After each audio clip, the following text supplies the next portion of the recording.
Depression से जंग, एक लंबी खामोश लड़ाई, जहां अक्सर एक ऐसा मोड़ आता है जब उम्मीदें जवाब देने लगती हैं। सोचिए, इलाज की पहली कोशिश, वो पहली उम्मीद की किरण जब बेअसर हो जाए, तो फिर आगे क्या? आज हम एक बहुत ही खास स्टडी DPREP-5 की कहानी में उतरेंगे और इसी मुश्किल सवाल का जवाब ढूंढेंगे। एक ऐसा जवाब जो शायद लाखों लोगों के लिए एक नई सुबह लेकर आए। ये महज एक डॉक्टरी सवाल नहीं है। ये तो एक भावनात्मक चौराहा है। एक ऐसा पॉइंट जहां अनगिनत लोग और उनके डॉक्टर हर रोज आकर खड़े हो जाते हैं। देखिए, इलाज शुरू होता है एक बड़ी उम्मीद के साथ, लेकिन जब वो उम्मीद की लौ टिमटिमाने लगे, तो आगे का रास्ता एकदम धुंधला और अनिश्चित सा लगने लगता है। और यहीं से दिमाग के अंदर असली जंग शुरू होती है। तो आमतौर पर होता क्या है, इलाज का जो पहला पड़ाव है वो है SSRIs। नाम थोड़ा मुश्किल लग सकता है, सिलेक्टिव सेरोटोनिन रीअपटेक इनहिबिटर, लेकिन काम बड़ा सीधा है। आसान भाषा में समझें तो हमारे दिमाग में एक हैप्पी केमिकल होता है, सेरोटोनिन। ये दवाएं बस उसी केमिकल के लेवल को ठीक ठाक बनाए रखने में मदद करती हैं। समझिए, ये डिप्रेशन के इलाज की पहली और सबसे आम सीढ़ी है। लेकिन सोचिए जरा, क्या हो अगर इलाज की ये पहली सीढ़ी आपको मंजिल तक पहुंचाए ही नहीं? जब उम्मीदों का ये रास्ता अचानक एक बंद गली में, एक डेड एंड में आकर खत्म हो जाए। बस यहीं पर आकर मरीज और डॉक्टर दोनों एक मुश्किल पहेली में फंस जाते हैं। और देखिए, हकीकत यही है। लाखों लोगों के लिए SSRI से जो आराम मिलता है वो अधूरा होता है। मतलब सुधार तो है, पर वो पूरा नहीं है। तो सवाल खड़ा होता है, अब आगे क्या करें? क्या उसी दवा की डोज बढ़ाते रहना एक तरह का जुआ है, या फिर कुछ नया आजमाने का वक्त आ गया है? ये वो एक सवाल है जो इलाज की पूरी कहानी को बदल सकता है। बस इसी बड़े सवाल का जवाब ढूंढने के लिए विज्ञान ने एक मैदान जंग तैयार किया।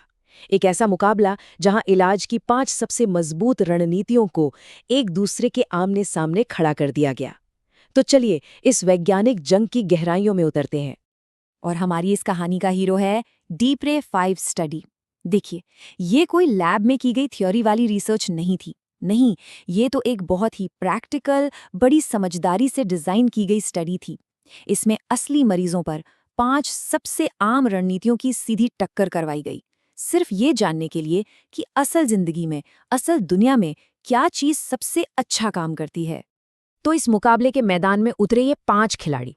पहला खिलाड़ी, सबसे सीधा साधा रास्ता, चलो उसी SSRI की डोज बढ़ा देते हैं। दूसरा, एक नया साथी लाना, SSRI के साथ लिथियम को जोड़ दो। तीसरा खिलाड़ी, एक और एंटी डिप्रेसेंट नॉरट्रिप्टिलाइन को टीम में शामिल करना। चौथा, पूरी तरह से खिलाड़ी ही बदल देना, मतलब SSRI को हटाकर वेनालाफैक्सिन को लाना। और पांचवा, एक बिल्कुल ही अलग दांव, दवा के साथ साथ दिमाग की ट्रेनिंग यानी प्रॉब्लम सॉल्विंग थेरेपी को जोड़ना। तो सबसे पहले रिसर्चर्स ने क्या किया, उन्होंने सबसे आम और सबसे आसान रणनीति को, यानी सिर्फ डोज बढ़ाने को, बाकी चारों नई रणनीतियों की मिलीजुली ताकत के सामने खड़ा कर दिया। आप कह सकते हैं ये था पहला और सबसे बड़ा मुकाबला। एक तरफ अकेला एक रास्ता और दूसरी तरफ 4 नए रास्ते। तो तस्वीर कुछ ऐसी थी। एक तरफ बस उसी पुराने रास्ते पर चलते रहना जो पहले ही मंजिल तक नहीं पहुंचा रहा, बस रफ्तार थोड़ी तेज करने की कोशिश। और दूसरी तरफ हिम्मत करके एक बिल्कुल नया रास्ता आजमाने का फैसला। क्या लगता है आपको, क्या हुआ होगा इस मुकाबले में? और जो नतीजे आए वो सच में आंखें खोलने वाले थे। इस चार्ट को देखिए, जिन लोगों की सिर्फ डोज बढ़ाई गई, उनमें से सिर्फ, जी हां, सिर्फ 14% लोगों में सुधार देखने को मिला। लेकिन जिन लोगों ने कोई भी नया रास्ता अपनाया, उनमें सुधार की दर सीधी डबल थी, पूरे 28%। ये कोई मामूली फर्क नहीं है, ये एक बहुत बहुत बड़ा और निर्णायक अंतर है।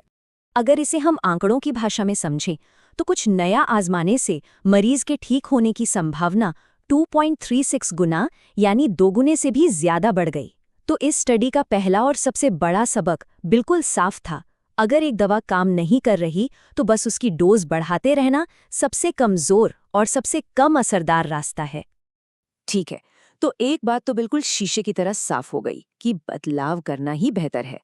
लेकिन अब सवाल ये था कि उन 4 नए रास्तों में से कौन सा रास्ता सबसे बेहतरीन है? कौन सा रास्ता मंजिल तक सबसे तेजी से और सबसे सुरक्षित तरीके से पहुंचाता है। तो अब मुकाबला था इन 4 विनिंग स्ट्रेटजीज के बीच। और जब इन चारों विकल्पों को और गहराई से परखा गया तो 2 रणनीतियां असली चैंपियन बनकर सामने आईं। पहली थी दवा का क्लास ही बदल देना, मतलब एसएसआरआई से वेनालाफेक्सिन पर आ जाना, जो दिमाग पर एक अलग ज्यादा ताकतवर तरीके से असर करती है। और दूसरी, दवा के साथ साथ दिमाग को मजबूत बनाना, यानी प्रॉब्लम सॉल्विंग थेरेपी को शामिल करना। इन दोनों ने सबसे अच्छे और सबसे भरोसेमंद नतीजे दिखाए। लेकिन रुकिए, कहानी यहीं खत्म नहीं होती, क्योंकि जीत का फैसला सिर्फ असर से नहीं होता। हर दवा की एक कीमत भी होती है, और वो कीमत है साइड इफ़ेक्ट्स। एक इलाज तभी बेहतरीन माना जाता है जब वो असरदार होने के साथ साथ सुरक्षित भी हो। तो चलिए अब जरा सिक्के का दूसरा पहलू भी देखते हैं। और ये स्लाइड, ये अपने आप में पूरी कहानी कह रही है। जिस ग्रुप में दवा के साथ थेरेपी को जोड़ा गया था, वहाँ साइड इफ़ेक्ट्स का बोझ सबसे कम था। मतलब ये एक ऐसा इलाज था जो आराम भी दे रहा था और तकलीफ भी सबसे कम। और इसके ठीक दूसरी तरफ वो ग्रुप जहां एसएसआरआई के साथ नॉरट्रिप्टिलाइन को जोड़ा गया, वहां लोगों को सबसे ज्यादा साइड इफेक्ट्स झेलने पड़े। तो इस पूरे वैज्ञानिक मुकाबले के बाद हम आखिर किस नतीजे पर पहुंचे? ये स्टडी हमें इलाज की उन पुरानी बंद गलियों से बाहर निकालकर एक नए, ज्यादा साफ और असरदार रास्ते पर लाकर खड़ा कर देती है। चलिए इस पूरी कहानी के 4 सबसे बड़े सबक एक बार फिर से दोहरा लेते हैं। नंबर 1, अगर एक एसएसआरआई दवा काम नहीं कर रही तो सिर्फ उसकी डोज बढ़ाना सबसे कमजोर दाव है, भूल जाइए इसे। नंबर 2, कोई भी दूसरा रास्ता चुनना डोज बढ़ाने से लगभग 2 गुना बेहतर है। नंबर 3, और ये सबसे जरूरी है, दवा बदलकर वेनालाफेक्सिन लेना या फिर दवा के साथ थेरेपी को जोड़ना, ये दोनों ही चैंपियन रणनीतियां हैं। और हाँ, नंबर 4, थेरेपी वाले ऑप्शन में एक जबरदस्त बोनस है, सबसे कम साइड इफेक्ट्स, मतलब एक सुरक्षित जीत। और सुनिए, ये सिर्फ मेरा या आपका निष्कर्ष नहीं है, ये तो सीधे उन वैज्ञानिकों का फैसला है जिन्होंने ये स्टडी की है। उनका साफ साफ कहना है कि मरीजों को सिर्फ डोज बढ़ाने के चक्कर में फंसाए रखने से कहीं बेहतर है कि हम दूसरे असरदार विकल्पों की तरफ देखें जो वाकई बेहतर नतीजे दे सकते हैं। तो आखिर में सवाल ये नहीं है कि हम इस जानकारी से क्या सीखते हैं, बल्कि सवाल ये है कि हम इस जानकारी का इस्तेमाल कैसे करेंगे। ये जो वैज्ञानिक सबूत हमारे सामने है, ये मरीजों को सही सवाल पूछने की ताकत देता है और डॉक्टरों को ज्यादा आत्मविश्वास के साथ बेहतर फैसले लेने का आधार। ये स्टडी हमें एक ऐसे भविष्य की तरफ ले जाती है जहां डिप्रेशन के इलाज का रास्ता पहले से कहीं ज्यादा साफ और उम्मीदों से रोशन हो।